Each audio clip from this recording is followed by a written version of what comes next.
क्रिस्त में मेरे प्रिय भाई और बहनों, आज के सुसमाचार में प्रभु यीशु क्रिस्त सदुकियों को पुनरुत्थान का मतलब समझाते हैं। ये सदुकी कौन थे?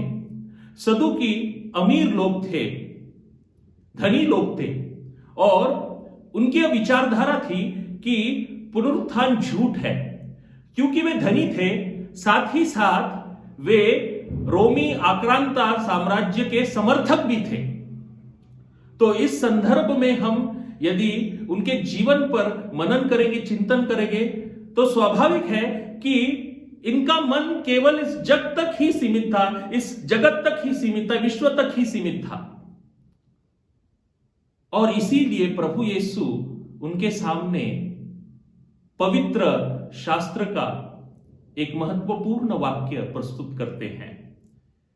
वे प्रभु के साथ वाद विवाद करते हैं, हमें वो मालूम है। एक स्त्री और उसके 7 पति इस कहानी के द्वारा उनके साथ वाद विवाद करते हैं, लेकिन यीशु उन्हें सच्चा आईना दिखाते हैं पवित्र शास्त्र के माध्यम से। प्रभु पवित्र शास्त्र को ही उद्धृत करते हुए कहते हैं कि जब परमेश्वर ने मूसा को दर्शन दिया था, तब उन्होंने अपना परिचय इस प्रकार दिया कि मैं ईश्वर हूं, अब्राहम, आइजक और याकूब का ईश्वर। ईश्वर जीवंत है, और यदि ईश्वर जीवंत है, सार्वकालिक है, तो ये जो 3 व्यक्ति है, वे तो जब छोड़ चुके थे, मर चुके थे, लेकिन ईश्वर के साथ वे भी जीवित है।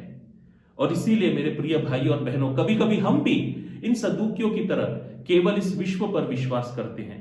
आज प्रभु यीशु हमें निमंत्रण दे रहे हैं, इस विश्व के आगे भी देखो, इस जग के आगे भी देखो, क्योंकि इस विश्व के आगे एक जीवन है, सार्वकालिक जीवन, नित्य जीवन, और वो नित्य जीवन केवल प्रभु में ही साध्य है। आमीन।